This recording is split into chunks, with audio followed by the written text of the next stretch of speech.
Hey everyone, welcome to the stream. I hope you have a wonderful day. It's good to be live again.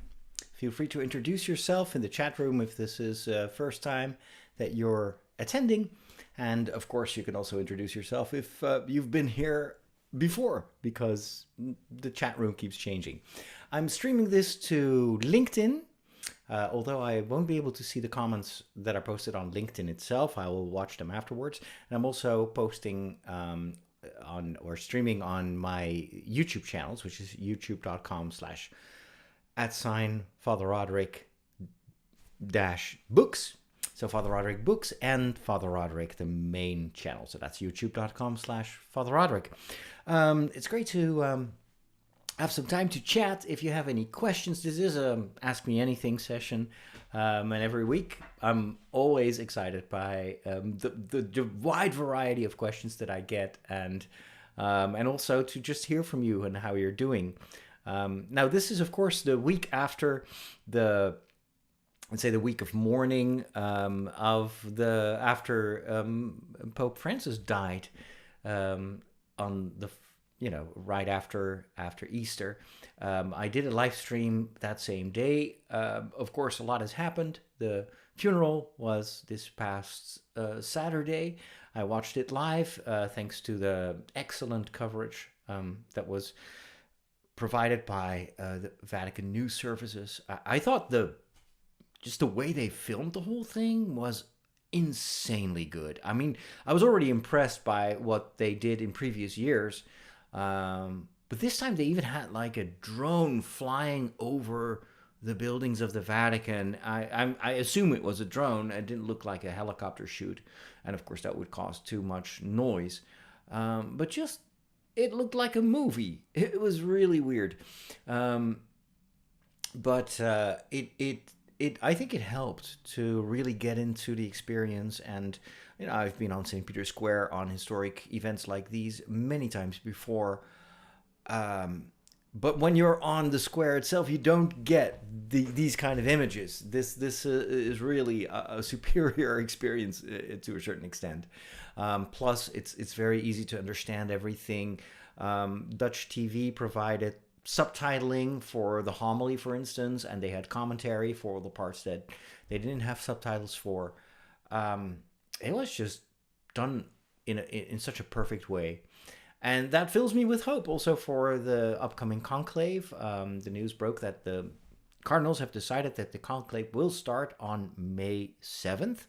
So right now they still have about 7-8 days to convene kind of informally, even though the secret around the conclave has already started. So they're not allowed to speak to anyone about, what's being discussed. And of course, that will get even more strict once they enter the Sistine Chapel. But this week is probably the most important week, more important than when the conclave starts, because the conclave itself is more of you could say, a retreat. It's a spiritual event. There's a lot of praying. Of course, there's also some voting and some people speak. But I think the decisions are made right now in this phase. So that is why we all need to pray for the cardinals, that they may be wise in picking the next pope.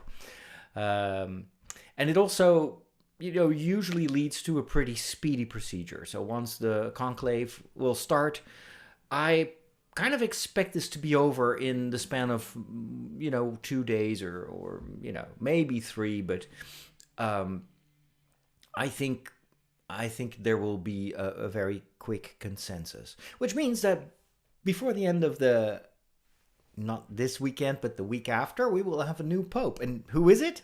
Nobody knows. Do we know him? Well, we've seen him because he's already walking around there unknown and probably not knowing himself that he's going to be pope. But it's always kind of funny to see how that works. Like he's already there. So it's like the Schrodinger's pope. He's there and he's not there.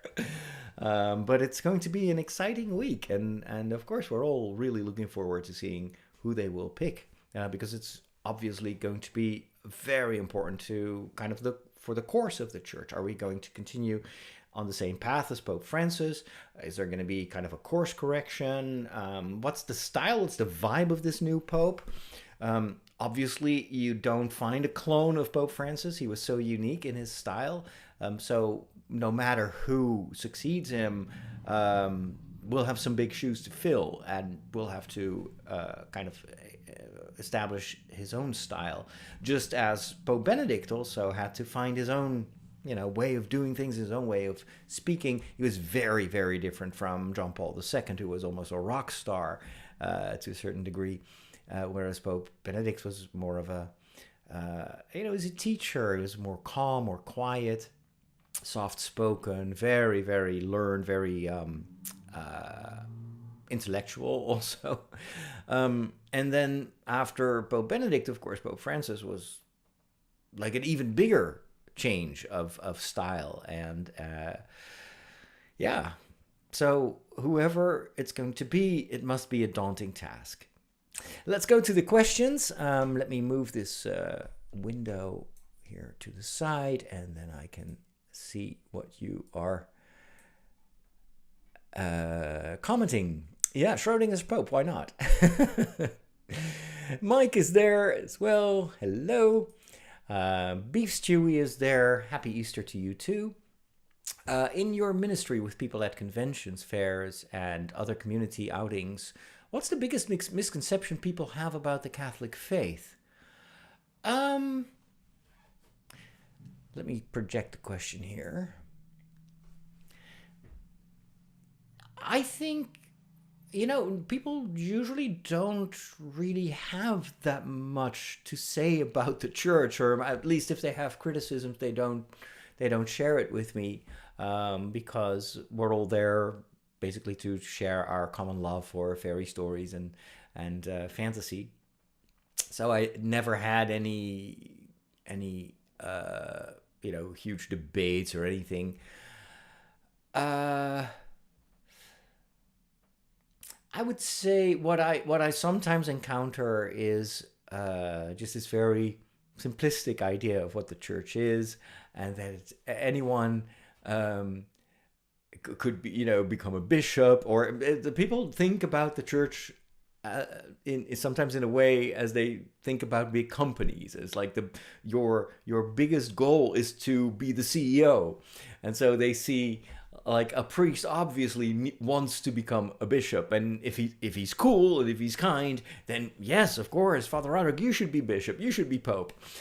It's like, well, that's not the way the church works, and it's certainly not how we as ministers of that church look at the functioning and the hierarchy of the church. Every state, you could say, whether you are a priest or a religious person, a bishop, or the pope, these are all different forms of service, which all require different abilities. So it does not at all depend on someone's, fluency, or how easy they talk, how nice they are. There is a lot more that is required to be, for instance, a good bishop. You have to have certain managerial skills. You need to have a very good, solid theological foundation, formation. Depending on where you are appointed, it helps if you speak the language, if you know the culture. And for the Pope, obviously, it's even more different, in the sense that a Pope, there's not one single, you could say, outline of what kind of person should be Pope, because it changes all the time, because the needs of the church change, the situation of the world changes. And so at one point in history, you'll need this kind of guy, and then later on, you might need this kind of guy. And sometimes popes can be very disruptive in a certain way, just like Pope Francis was. And if you look back in history, we've always had popes like that were very, like, shaking up the bed and causing a lot of unrest, and things start to move and change. And then over time, that settles down. Sometimes you have popes that are really thinkers. They have to kind of like put things in order again and try to create unity. And in the church, it's never, the Pope is not the like the big boss, and if he says it's so, then it is so. Um, Papal infallibility, as they call it, is invoked very, very rarely, and it's always the final step in a process of discernment that is worldwide. So the Pope is not an absolute monarch. He's not a king. He's not an emperor. Um, but the Pope needs to have the capacity to take in all these different voices and different opinions. And I think nowadays, especially if you consider how important the church is in many parts of the world, having some diplomatic skills, having some knowledge about what's going on in the world is also extremely important. So this is why you probably will see more seasoned candidates, older candidates being chosen, not because they want an old guy, but just because they have had more time to get to know the world and to think about the world. So there was this TV series about the young Pope.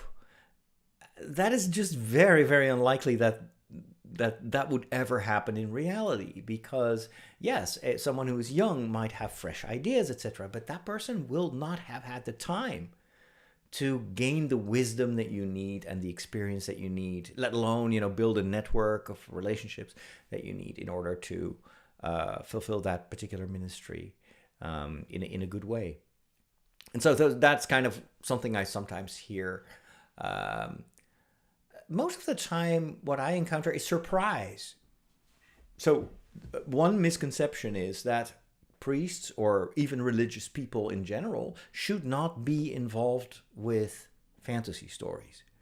And I think this is due to the fact that in certain Christian denominations, certain groups, especially, an example is the evangelical side of the Christians, there is usually a lot of resistance against fantasy, anything that is perceived as a cultural threat, something that is not compatible with the Bible. And oftentimes, because I live in a predominantly Protestant country, not in terms of numbers, but definitely in terms of culture, I see that a lot of kind of the aversion that a lot of non-Christians have towards the Christian church is based on their aversion to a certain group of Christians and to their stance against culture. And so I usually tell them I was a geek long before I became a priest, and I hope to be a geek for the rest of my life as well. Catholic Church is very open to poetry, to the arts, to science, and the great storytellers of our culture have often been Catholic or Christian. I mean, look at a guy like Tolkien, a very, very faithful Catholic who wrote also from a distinctly Catholic perspective and deliberately did so. And so how can I be against fantasy if there is such a great man like Tolkien who wrote one of the most important sagas, fantasy sagas of our time, at least in the Western world? And so, and oftentimes when they hear that, it's like, yeah, you're right. Actually, we didn't expect that. And so there's usually just surprise that I'm there, and even more surprise that I'm interested in their stories. And I walk around interviewing people all the time. And even when I'm interviewing people, they often don't even realize that I'm a real priest. They just assume I'm a cosplayer. And so they go along, they're very relaxed during the interview, and then later on I post their story and the photo that I took of them. And then they're like, dude, wait, so you were a real priest? And they're very, like, really surprised. For me, it also works vice versa. I also had a lot of preconceptions about the people that visited those festivals and fairs, and the more I get to know these people, the more I see they're just like me. I am part of that world. I don't have cosplay costumes, but that's just because I am very busy and always get distracted. And I've been wanting to create a stormtrooper costume for more than a decade now, and I never ever push through because I have a scatterbrain and I never really focus on one thing at the same time. Um, but yeah, just getting to know what my biggest takeaway from these events is.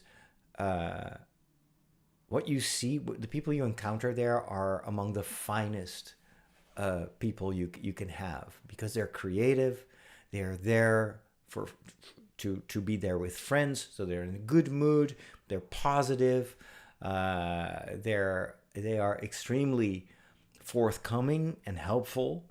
You see a lot of people in wheelchairs and people with other impairments that walk around there, and they are surrounded with love and friendship, and people help them, and they get in first row for every public event. And that's just, I think, showing us what the world can be. And it's sad that we have to dress up and kind of imagine that we are in a fairy tale world to show this side. And I think a lot of the world, and also of my fellow priests and colleagues, I think a lot of Catholics have no idea how much they have in common with what's happening at these festivals. But I've always done in my life as a priest, you need to sometimes just be in the forefront of these things and just go out there and meet people and be yourself. And then what I do is I tell the stories, I pass them on, I show my audience, the wider audiences that I have, what kind of people are there, and hopefully that will inspire others and maybe even incentivize them to also participate in events like that. Hope that answers your question. Thanks for asking. We got Starlord, who is there. Good morning to you. And it's warm and sunny in Washington, D.C.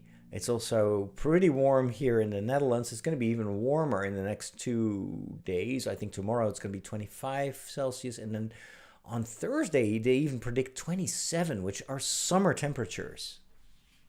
And that's insane. It's like the beginning of May.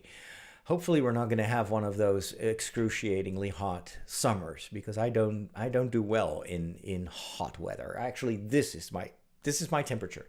With these kind of temperatures, with this kind of weather, I am at my best. I'm super productive. I've been up at 6 o'clock in the morning for 2 days now. I'm sitting here for 4 hours writing my novel because temperatures are nice. And then I go for a walk after lunch. I'm in the woods.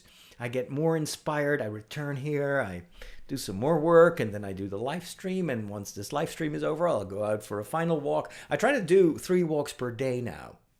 It's because I want to get back in shape. I have this big walking event in the month of July that's upcoming, and that's going to require me to do a lot of preparation.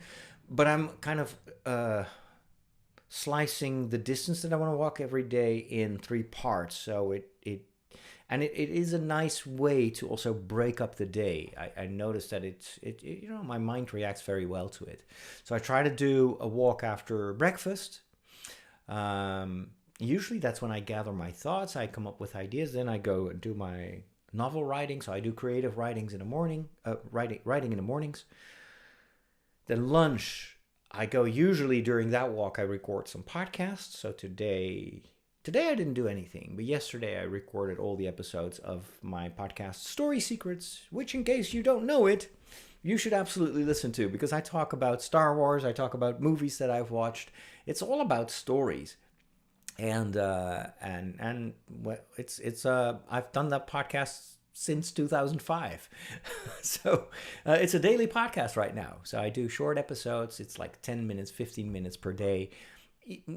Nice to kind of squeeze in if you have a lost moment or so. You want to have my opinion on, for instance, Star Wars Andor or the latest anime series that I'm watching. It's much easier for me to produce than the videos.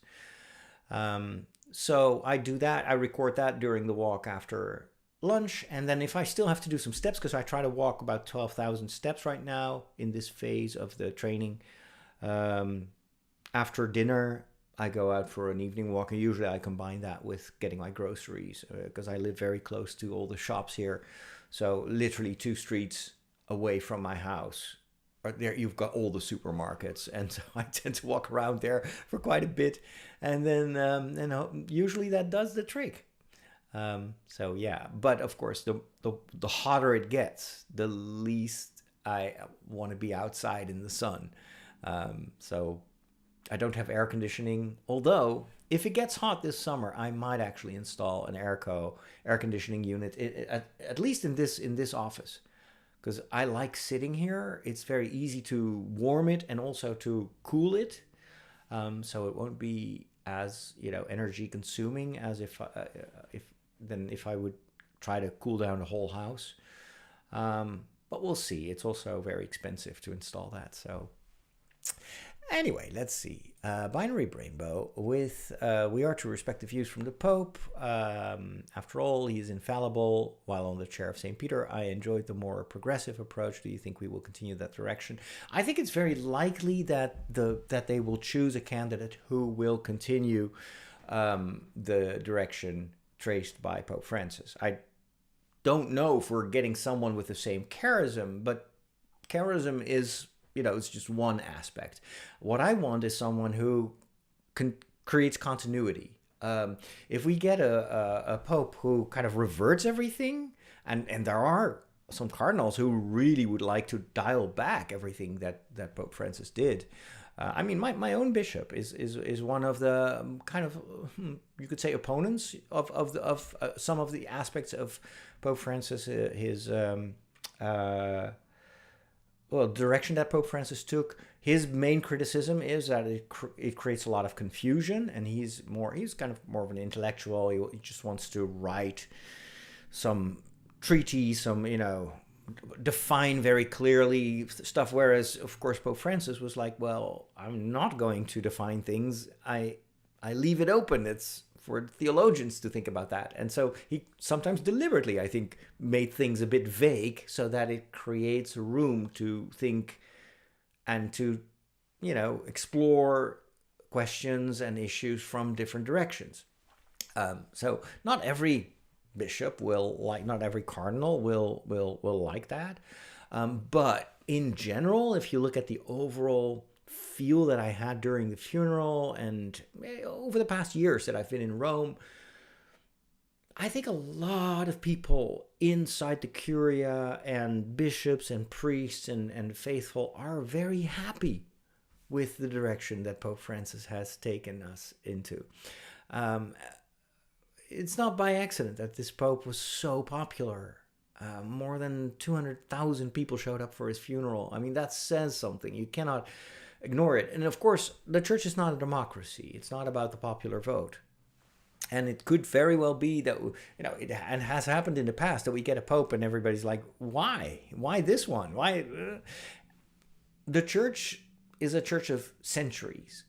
And oftentimes you really have to step back like 50 years or 100 years and then look back, and then sometimes you see what the idea was or where things led. It's very tricky, I think, to judge too quickly.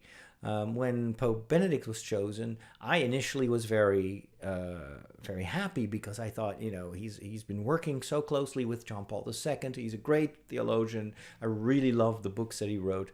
And of course he wasn't as, charismatic, but I was like, oh, who cares? He's kind. I met him once. He's very soft-spoken, very, gentle. And over the years, I started to see, well, he actually has a problem, and it is a big problem right now. He doesn't know how to speak through the media. He has no idea how to bring the message across. And that started to become, I think, more and more of a handicap. And then, of course, Pope Francis was the opposite. He was such a natural and so much himself in any interview. So that's also something that I hope the next Pope, that's a quality the next Pope will have, is, having the talent to bring the message across. And it's not just by words. It's not just by decrees or theological, beautiful homilies. No, we need gestures. This is a time, this is an era of visual communication. And Pope Francis knew how to make visual statements. And that is rare. That is very rare. I don't know many cardinals that have that talent. So, yeah. Anyway, I think it's very likely that we're going to continue this direction. But if it's different, if it changes, well, let's wait and see, and let history judge. Let's see. As long as it's not an AI Pope, Star-Lord says, no, I don't think that's ever going to happen. Technically, the next Pope doesn't have to be a member of the College of Cardinals. It could be basically anyone, any male person, so it excludes 50% of the population. But and it has happened a few times in history that they called on someone outside of the College of Cardinals, but it's very rare, and especially now when you see just the quality of so many of these cardinals. Yeah, that would be the craziest thing. I mean, you don't find better people than inside the College of Cardinals right now. Mary is joining us from beautiful Houston. How is life in Texas? I haven't been there in ages. I miss you all. We've got Ken, who says hi. Ruben wants to know if I saw the movie Conclave, and is the process accurate? Well, I saw the first half hour of the movie. It's still on my to-watch list. The first part where the Pope dies and kind of the procedures around that is pretty much how it works. But then the actual conclave and all the machinations around it, that's a huge amplification and romanticized version of the truth. No. Someone said the other day, it's like, what was the analogy? Well, I can use a similar analogy. It's like watching an episode of Hell's Kitchen and then think you know how to cook. It's not the same, you know? Or watching one of those WrestleMania matches and then think you know all about sports. It's no, it's not. This is not the way things go. In fact, a few cardinals have said the process actually would be very boring to outsiders once they're inside the Sistine Chapel, because we do a lot of praying, and there are huge times of silence, like hours of silence. We celebrate Mass. It's the most boring thing ever, and it's deliberately done so because it's supposed to be a spiritual process. These cardinals are supposed to open their hearts for the guidance of the Holy Spirit, and so you need room for prayer. Does that preclude political machinations and lobbying? No. The church is just as human as she is divine. And so there is a lot of that going on. There has always been a lot of this going on. And yes, you have factions within the cardinals, and they will probably team up and try to position their candidate. And there are lots of political, there's a lot of political play in this whole process where, one of the strategies that could be employed is that they have like some radical conservative cardinal, and they have kind of a slightly less conservative cardinal, but then the group around those candidates, they want to make sure that their candidate gets on the balcony. And so one of the ways in which you can do that is to first propose this very extreme conservative kind of like not very pleasant guy. And then everybody's like, no, not him. And then in the next round, you say, well, what about this guy? And then it's like, well, actually, he's fine. Yeah, why not?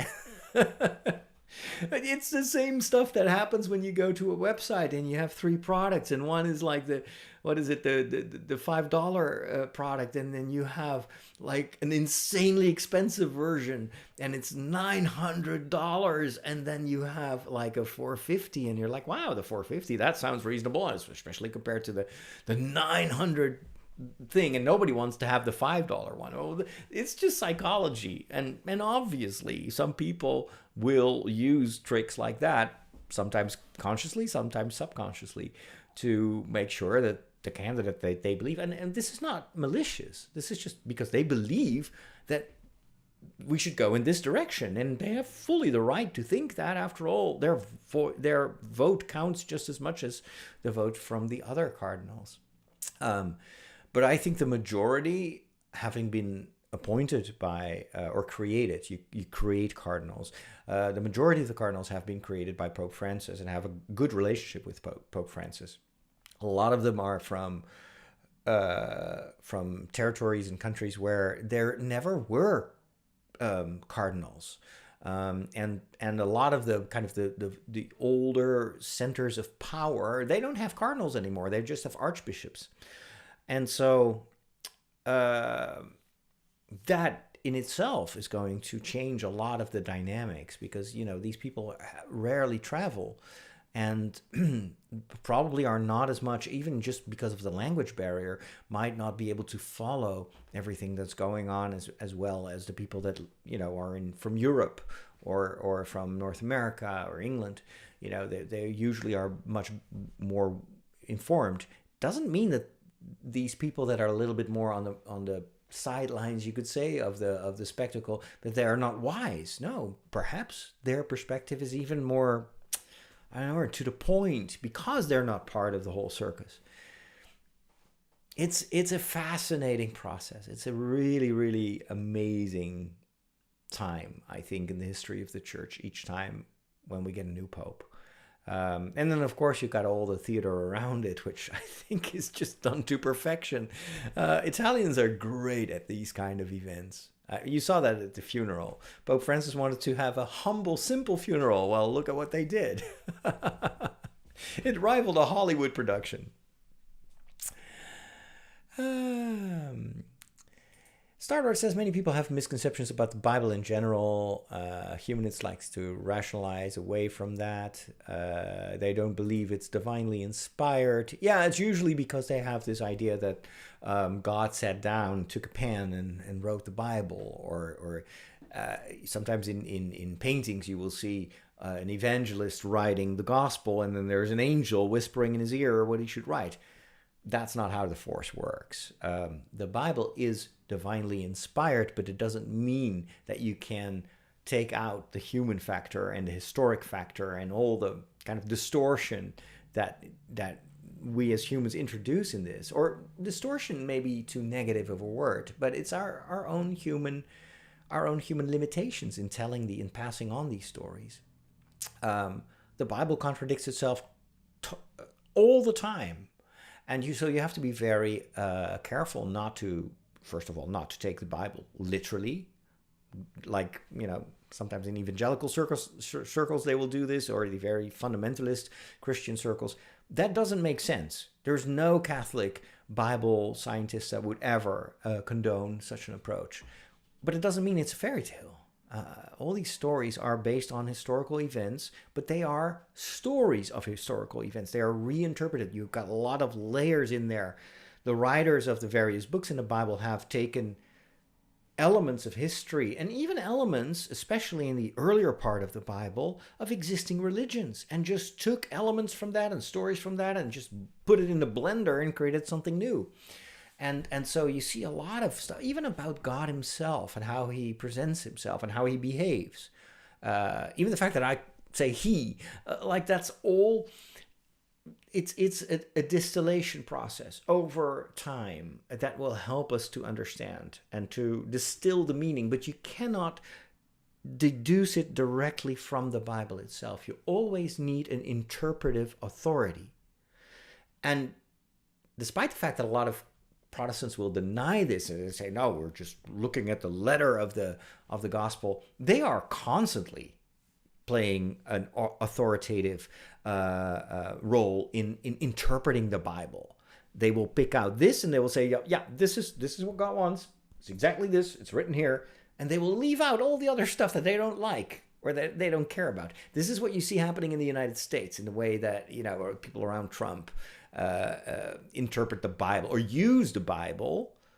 I would even say often abuse the Bible to make it say stuff that is so flagrantly in contradiction with the tradition of the church and the majority of Christianity. But it's this pick and choose. It's using the Bible as a weapon instead of as a guiding star. It's using the Bible to confirm what you already believed. And I think by doing that, you actually you turn the Bible almost into a weapon, and it's a form of idolatry. Because what you're actually worshiping and what you're actually searching for is not God's will or to understand what God wants us to do. No, you want God to ratify what you want to do and what your vision of the world is. And that is why I'm so glad that we have biblical scholars and that there's so many different views on the Bible and perspectives. And it's usually the more stupid people are when they read the Bible, the worse the outcome is. So, and you see this all the time, and it just baffles me as a theologian myself. I would say I don't know much about the Bible, even though I studied for 10 years. I did 4 years of philosophy. I did a master's in theology, and I still don't think that I am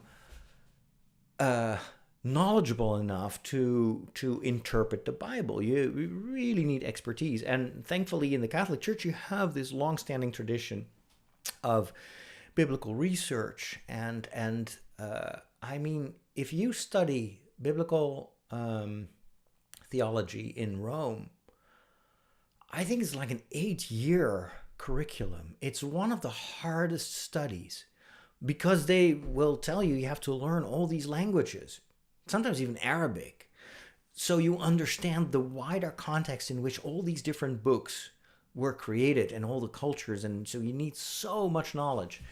And so people that take the Bible and say, well, in the Bible it says that, yeah.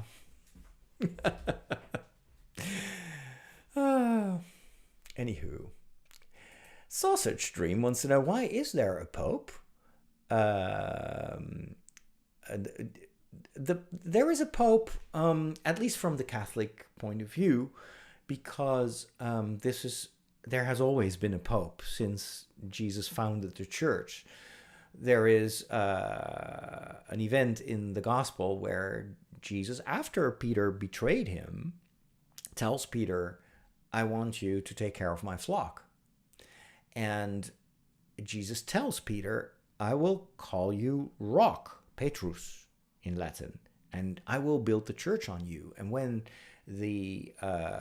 Jesus rose from the dead, in the stories that follow the resurrection, you see constantly that Peter is acting as the leader of the apostles. This is a non-disputed role that he plays. And when Jesus goes back to his Father in heaven, and after the Pentecost, you constantly see in the way that these accounts have been written that Peter is the leader. Peter ends up in Rome, is martyred in the Vatican, where you have the Vatican right now. That used to be a racing course for horse and carriages, like Ben-Hur style. And they crucified Peter upside down on a cross, just to make fun of the cross of Jesus. But then the apostles, after Peter died, chose a successor. And that is something that the church has continued to do up until this moment. And there is an unbroken line of the papacy throughout history. So that is why there is a pope. Since the time of Jesus, there has never not been a pope. There were even times that there were two popes. One anti-pope, or two people that claimed to be the real pope, and then the church had to intervene and say, well, you're the real guy, you're the one that we want to be pope, and you're not. And that also shows that the papacy itself is a function that only exists by virtue of the will of, in this case, the cardinals, but they represent the will of the people and the church. So the apostles have always chosen successors from in their midst, from people that they already knew. This happens even when the apostle Judas, kills himself. Then they need to find a successor, and they have two candidates, and then they just cast lots, and they pick that guy and not that guy. And so a lot of what we see today during a conclave kind of goes back to those very early years of Christianity. Why aren't popes embalmed? This is a personal choice. They used to do that in the past. The last few popes have said, no, I don't want that. And so they are not embalmed. Pope John Paul II, Pope Benedict, Pope Francis have all just been put in a regular coffin. Even with Pope Francis, even simpler, because there used to be 3 coffins. So it would be all like really wrapped up and closed and vacuumed and everything. But this Pope said, no, 1 casket is enough, you know. I'm not going to escape. He didn't say that, but maybe that's what he was thinking. I'm not going to climb out of my coffin.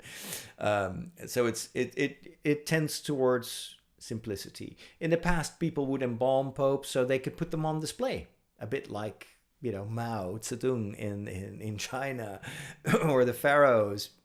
It was a way kind of veneration for the person, but Pope Francis was very averse to kind of personal glorification, and so he wants the church to focus on the future and not on him. And I think that's a wise thing to say. We've got Mary also from Renkum. Good to see you online. I'm very far behind on the questions as usual because I'm a chatterbox. If you create a Stormtrooper armor, I'm calling you FR177. That's good. What's the 177? How is my knee? Thank you for asking. My knee is still a little bit tender, but I can walk. I walk about 6 kilometers per day, which is not much, but I'm okay. I'm gradually kind of building that up. Have you had fun with Oblivion? Yes, I have. I've only played it once. I played through the whole introduction and I was blown away. It looks amazing. I need to find more time to play it. I also started playing Clair Obscur, and I think it's like Section 33 or something like that. It's a stunning game. It's made by a French gaming company. It's the most beautiful game I've ever seen. It's a little bit, gameplay is a bit like Persona, if you've ever played that. So it's turn-based RPG. But it's done in a superior way. I've never seen gameplay like this, and the story, the music is just mind-blowingly good. I'm actually surprised that they can do this with a humble 5-year-old Xbox Series X, but they do, and my goodness, so many beautiful games. Also played more. No, actually, I didn't play more of Indiana Jones. I'm still locked in the Vatican, but that's also an amazing game. It's still humid in Houston, but not that bad. WrestleMania is a sport? I don't know. I never watch it. Jacob says, I'm sort of a religious or spiritual free agent these days, but a big fan. That's great. Love your perspective. That's really nice to know. Hey, we're all in a certain way kind of like roaming around and trying to gain wisdom and trying to understand. That's the fun of our process. Nozomi wants to know if I will make more content around anime. Yes, I want to. I'm literally thinking about that every single day, and it's mostly I get stuck when it comes to the production. Well, actually, no, two things. Since I do a lot of different things at once, like writing a fantasy novel, editing, making podcasts, I'm giving courses. I'm going to start this week with a course on Celtic Saints. If you want to have more information, just go to my website, fatherroderick.com. And I watch a lot of stuff. I'm currently watching Andor. And so I don't have enough focus because for anime, what I want to do is, what I'd love to do is to take one series and go through that series and do commentaries. And then once I finish it, go on to the next one. But anime series, as you know, usually have a lot of content, like 20, 25 episodes is very common. And so I always fall behind on my anime, or I start watching something and then I'm super excited. I make a video and then I kind of lose track. So it is my intention this upcoming weekend, actually on Saturday, I'm going to the biggest anime convention of the Netherlands. And I want to take that as a kind of a new start of making more anime content. So I'm going to film some interviews there with cosplayers. I'm going to post that. And in addition, I want to go. There's one series in particular that I want to comment on because it has a lot in common with the fantasy novel that I'm currently writing, and that is Vinland Saga. Vinland Saga takes place in it's a little bit later in history, but it's around the same medieval times as my fantasy novel. That series takes place in England. My story takes place in Ireland, but there are a lot of kind of crossovers. So I was thinking to watch that series. There are 2 seasons, I think, so far. Do some commentary because that's a very, there's a lot of religion in that story because it's based on real history. So I'm sure that I have some stuff to say about that. So that's kind of what I'm planning, and I hope that that will also give me some inspiration for my novel.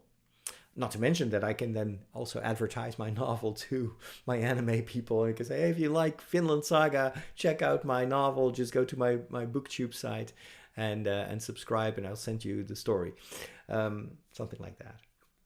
Another series that I started watching and I'm very intrigued with, and I think I have a lot to say about it, is Orb. So that's about the move from heliocentrism to kind of the concept that we are not the center of the universe, including some religious dimensions in that story, even though it's a fictional story, but there's still a lot that I want to say about that. And then, of course, there are a few other series that I think I should just watch for fun first before I make videos about it. Otherwise, if I watch anime just to make videos, it becomes a chore. And I just love these stories, but I also want to take my time to just enjoy them and then maybe go back. So hope that answers your question. Thanks for asking. Masked Saiyan wants to know if I've seen Daredevil Born Again. I've only seen the first episode, and then other stuff got in the way. I thought the first episode was fine. I've heard from some people that it's not as good as the Netflix seasons, but if I'm totally honest, I've never really been a Daredevil fan. I mean, I thought the stories were okay, but it's like the dark vigilante genre is just not for me. I'm not much of a Batman fan either. I'm kind of more for the crazy adventure. So for me, the ideal story is Guardians of the Galaxy. That's my happy place when it comes to superheroes. But yeah, eventually I'll watch it. But right now it's still on I've shelved it for now because I need to focus on Andor, and on anime. Jesus validated the Old Testament, making it an authoritative source. Yeah, kind of. I mean, Jesus was also aware that the Old Testament is what it is, and it's a collection of books, so Jesus always tries to show that what is hinted at, what is promised in the history of God with his people before him, comes to fulfillment in him. So he sees continuity and not contrast. And he himself was raised as a practicing Jew, so he knew the tradition very well, but he also knew that stuff was missing, and he had a message. He had something more to reveal, and so you can always read the two. And from the Catholic perspective, we've always used kind of the angle of the Gospels to look at the Old Testament text, and sometimes to the detriment, I think, of the value of the Old Testament books themselves. Because if you're only looking at it from the perspective of, like, how does this relate to Jesus, you are forcing a perspective on these older texts to make them say what you want to. I mean, there's the temptation to make it say what you want to hear. And I think that it's a valid approach, and it's something you see among church fathers all the time, but it's also reductive. I think there is a lot to learn from not just about God and about theology, but also about the various cultures and the evolution of religion over the centuries by studying these Bible books. In that respect, the Bible is a unique collection of stories, and it shows you over many centuries how people have been thinking about God and about what faith should mean in this world, and how it relates to real events, and how the role that faith plays in times of intense distress and defeat, and also in times of prosperity. And that gives us so much. It gives us so many mirrors to look in and to compare what we read there and to apply it to our own times. We're reading stories of a journey, and we put that next to our own journey, and then in the middle there's the road that Jesus traces, and I think the art of incorporating the Bible in your life is by having it as you could say, a travel guide. Some people read the whole Bible every year from the front page to the last page, front to cover. But it's not really meant for that. It's not even written like that. But it is this is why the liturgy is so helpful, because it will give you pieces of the Bible, in a piecemeal fashion, and you can absorb it over time. And it has taken me a lifetime to understand certain texts. And still, every time I prepare a homily, I don't prepare much, but when I read those readings, it speaks to me in a different way. And it's not because the Bible changes, it's because my walk in life has changed, and because the road we're on is different from a couple of years ago. And so that opens new perspectives on the texts. Eric says, hello from Dixon, Tennessee. I think TN is Tennessee, right? I'm a minister and a nerd. Yes, awesome. Thank you for emphasizing the humanity and divinity of Scripture. I'm reading a lot of source criticism for my master's in Old Testament faith increase. That is so fascinating, and I'm so envious of you that you are currently in a phase of your life where you can dedicate all your time to the studies of the Scriptures. It is, I mean, if there's one regret that I have about the time that I was studying, was that I didn't do more Bible study. I was more of a thinker, and I think it's because I did a master's in philosophy first that primed me to approach theology from the same perspective. But now that I'm older and wiser, I'm thinking, dude, you should have done way more Bible study, because it's actually so much more fascinating and more, it helps you to be broader in the way you think. For many years, I was a system thinker, and I loved building systems as if religion is like a Lego set, and if it all fits together, it gives you so much. It's so gratifying. But that's not how life usually works. Life is messy, and you have to improvise, and you have to look at the specific situations, and the Bible helps you to develop that mindset more than systematic theology does.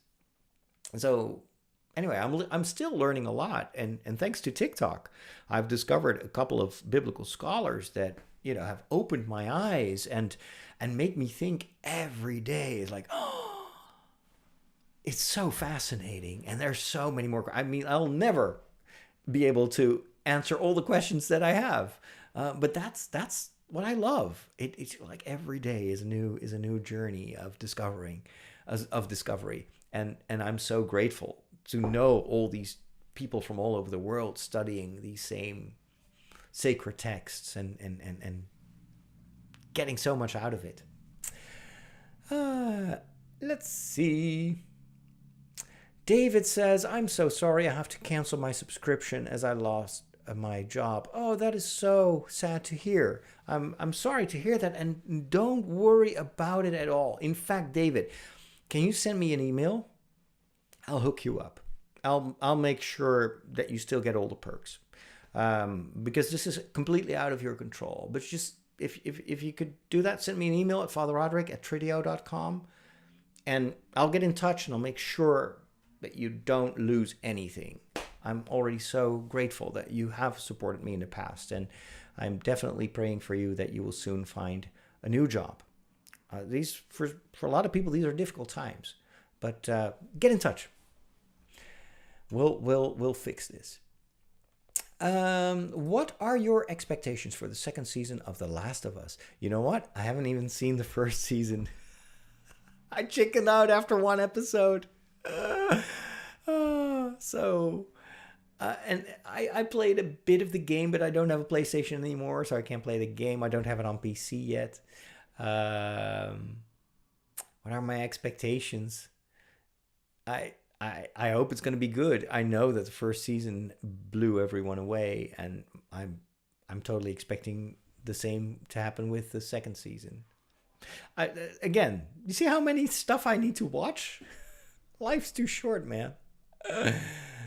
177 means that I am one with the Force, the Father Acolyte. Well, thank you. I try to be. Let's see. With the email I'm getting, it's sent a week after it has come out for the premium podcast. Okay. I'm not sure.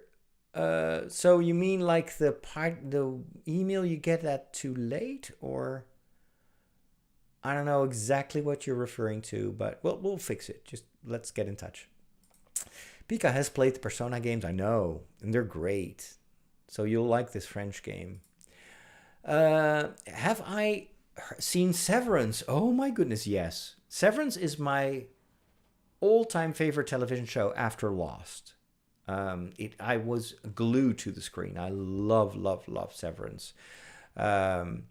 Yes, I can talk for hours about that. I'm not going to do that right now, but it's so fascinating and it's so well done. Also, I'm sure you already know this, make sure that you listen to the official podcast, because that is must hear content. It is so incredibly interesting to hear how that series was created. It's peak television, and it's renewed for a third season, so I'm so happy. Yeah, Severance. That alone is why I think people should make sure they have Apple TV Plus. I think I would even get Apple TV Plus even I would put it above Netflix right now because of Severance and Ted Lasso. David watched Prime Target on Apple TV. Oh, interesting. I haven't even, that's not even on my radar. That's the one thing that Apple doesn't do very well. They don't advertise their shows. With Severance, they did, and it paid off. I think they got a lot of new subscribers because of that one series. So hopefully they'll learn from that. Ruben wants to know if I'm excited for Superman. Very excited. I love the direction that they're taking with this Superman and with the whole DC universe. I think we're finally going to see something that is different enough from Marvel, but also has enough quality to stand on its own. I'm really looking at, and to be honest, I'm a little bit tired of the Marvel stuff. Like, I can't get excited about these movies anymore. There's so many of them, and I kind of lose track of the story, and it's just all the same. So yeah, with Superman, I think that James Gunn is doing something totally new and at the same time very old, because I think that he's harkening back to what Superman meant when I was a kid in the 70s.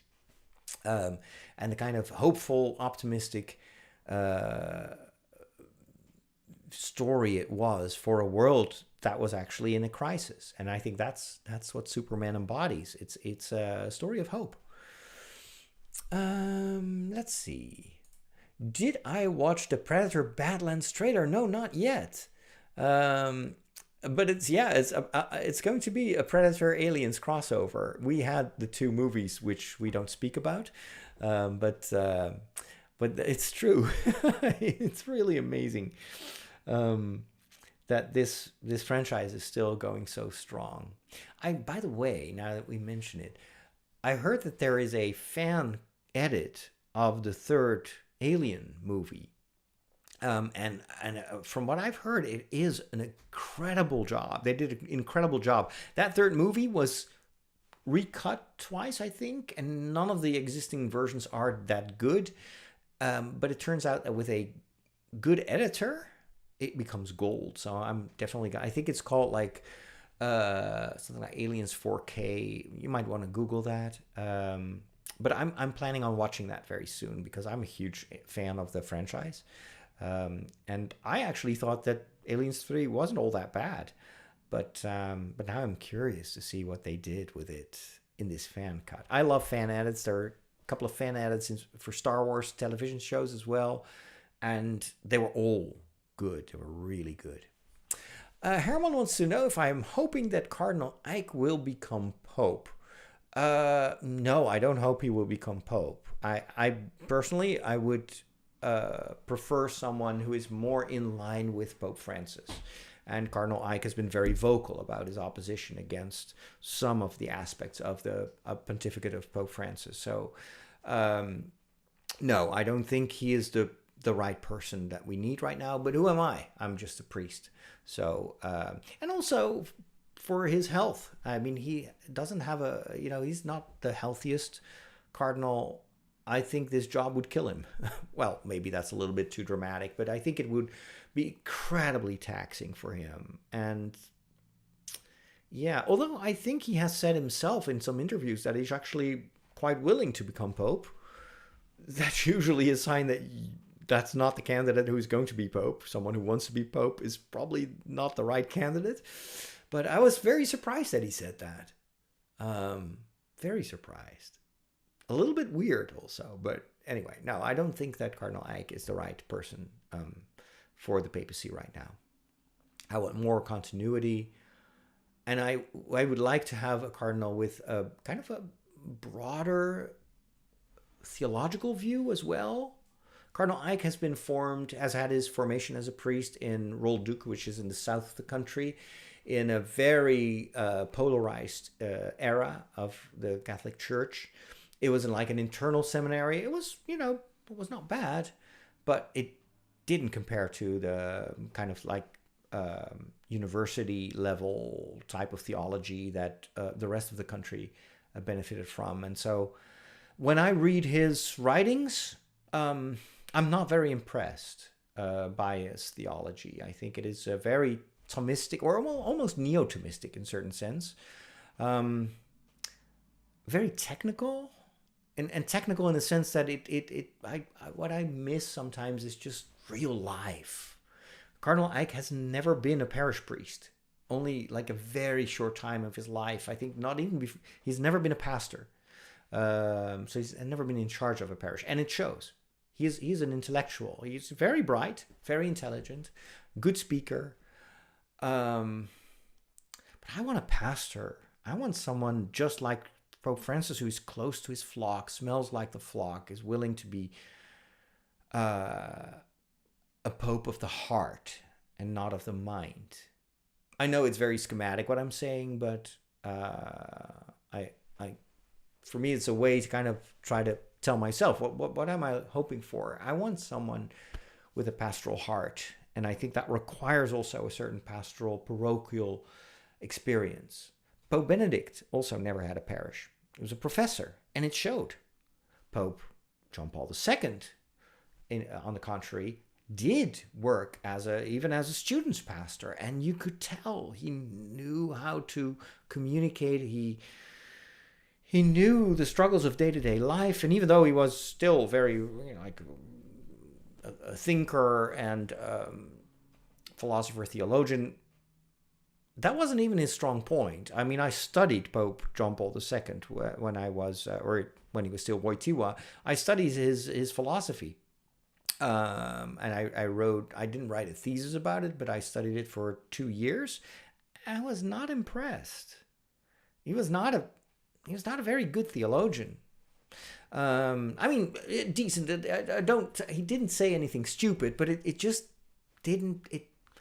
It lacked depth. It was a bit. I don't know. How do I say this? Yeah, it was just not. He's kind of a mediocre theologian. I think Pope Benedict was a way better theologian than John Paul II. Even when he was a pope, what he wrote, like, would recommend it without any hesitation. I mean, that is high quality theology. I wasn't always in agreement with kind of the practical way of translating that theology. And it also missed a bit of bandwidth, I think, like human bandwidth. But still, it holds up. It holds up. Anyway, what do I know? It's just my 2 cents. I'm just an internet priest, so don't take any of this seriously. Dear Jan says, I saw the registration for Celtic Saints is live. How can I register? Try to follow the community members donation, but it fills on PayPal. Oh, wow. Okay, send me an email. I'll fix that. Yeah, I have to say the website is not very practical when it comes to these payments. Yeah, just send me an email and I'll hook you up with the course. It's just like I used to have someone who did this for 20 hours per week, and I could just outsource it and Inge would just look at it and fix it. Now I have to do everything myself. I'm not very technical.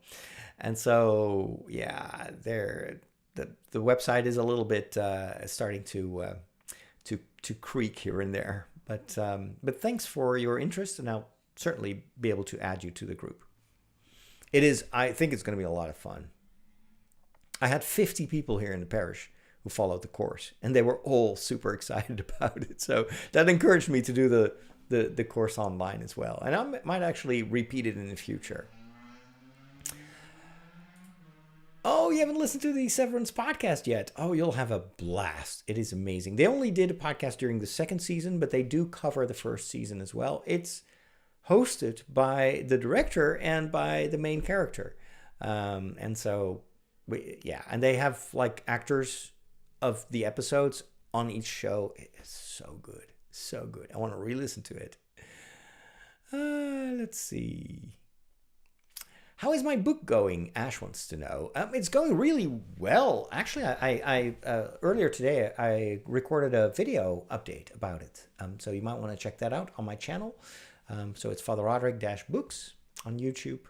But it's going very well. I'm working on the plot line, the overall plot of this. So hopefully at the beginning of May, I will have a 40 chapter outline of the book that I'm going to work with. And then I can start writing the actual chapters.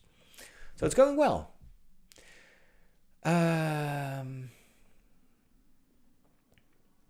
Are you aware of Pucci from JoJo's Bizarre Adventure? No, I'm not. I watched the first season of JoJo's Bizarre Adventure, and for some reason, the anime doesn't work for me. It's just really not my thing.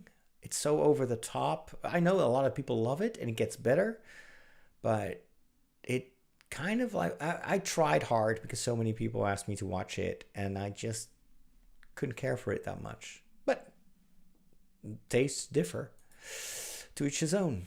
The fan edit of Alien 3 is amazing. That is good to know. All right. Well, thank you. I'll check it out. I'll Google for it. Herman says, I think the Cardinal Ike would be great. He would bring a lot of young people back to the church because a lot of these young people want a more traditional church. That is certainly a demographic that he is targeting and that he's very excited about. I think he himself is more kind of likes more of a traditional vibe, and that's valid. I mean, that's okay. It's not entirely my style. I love liturgy, and I'm, if you hear me speak and watch me celebrate Mass, I'm a very traditional priest to a certain extent, but I do believe in my encounters with young people everywhere, also on these fantasy festivals, I see the world is so diverse, and the church needs to be close to people also that are in the margins of the church. And I think that Pope Francis did that very well, just reaching out to the people that are not really in line with all the rules and regulations. And I believe that is a very important thing to do nowadays. We can always, like going back to and I think even going back, I mean, I'm an old guy. I knew the traditional church. I grew up in it. I don't want to go back because I think that the image that a lot of people have of those older times is romanticized. There were a lot of issues that I have, and also as a theologian and having studied the evolution of liturgy, I think actually the modern liturgy is closer to what the Christians have celebrated in the first few centuries. There's a lot of depth. Now, I agree with you that a lot of the liturgy that you find in parishes nowadays is lackluster and superficial and even like disrespectful sometimes. And I'm not at all in favor of that. But I also don't want to go back just to Latin masses and all that, because I think that you would raise the threshold so much for people that are not familiar with that language, are not familiar with that tradition. And I think we're missing out on connecting with a lot of young people. I think there's a way, and I try to do that every single day. There's a way to connect with young people, even if they're not faithful, they're not believers yet, and at the same time staying totally true to your faith and to your tradition. But I think it's kind of a dead alley to try to recreate some kind of romanticized traditional church that, if you look at the real history, it never really existed. Anyway, it's a long discussion, but I just wanted to give you an idea where I stand in this. I have seen the first 3 episodes of season 2 of Andor. I actually recorded 3 episodes. I did 3 reviews in my podcast, Story Secrets. So you might want to check that out. It's on my website, fatherroderick.com/podcasts. And then go look for the first 3 episodes of this week. And I might do some videos as well. I do like to watch Doctor Who, but I'm not current yet with the new season. Let's see. I need to start wrapping up because we're in overtime right now. I'm just going to pick out a few of the questions and skip the rest. There is a manga about Make the Exorcist Fall in Love. I've never heard of it. It might come across my radar. I don't read a lot of manga, but thanks for the tip. Anyway, thank you so much for your patience, for hearing me out. I hope I didn't scandalize too many of you with my sometimes outspoken views, but what you see is what you get. I try to be completely transparent and honest and really answer your questions, even though in the past I would probably have been more diplomatic, but I kind of stopped caring about, what other people think. I think you have the right to know where I stand and what I believe, and it's totally fine. And I hope I make that clear all the time. It's totally fine if you have a different opinion, different perspective, different point of view. I think that actually enriches the conversation. So thank you for your wonderful questions, for taking the time to listen. I hope we meet again next week. If you want to check out my course or even participate in my course on the Celtic saints, I'm going to take my students for 6 weeks on a journey through the early medieval times, and we're going to encounter all the big saints, St. Patrick, St. Kevin, St. Brandon, St. Bridget, you name it. And also some lesser known saints that have fascinating lives. I'm going to show you a lot of the photos and the videos that I filmed in Ireland. And then, of course, we're going to talk about what does that mean for us. And how can we apply that wisdom to our own lives? So there's going to be ample time for Q&A as well. If you want to find out more, go to fatherroderick.com/Celtic Saints. And final call to action, you see this here? This? Father Roderick/Discord. I want you to be part of my Discord server. It's a wonderful community. I need more people that want to talk about Star Wars. I mean, I'm like a voice in the desert who cries, has anyone seen Andor? Crickets. If you love Andor, you've got stuff to say, please join my Discord. Let's talk Star Wars. I miss that so much. Anyway, it's free. Sign up here, and you'll get a role automatically, and let's have some fun. Thanks so much. Have a wonderful rest of your day. God bless.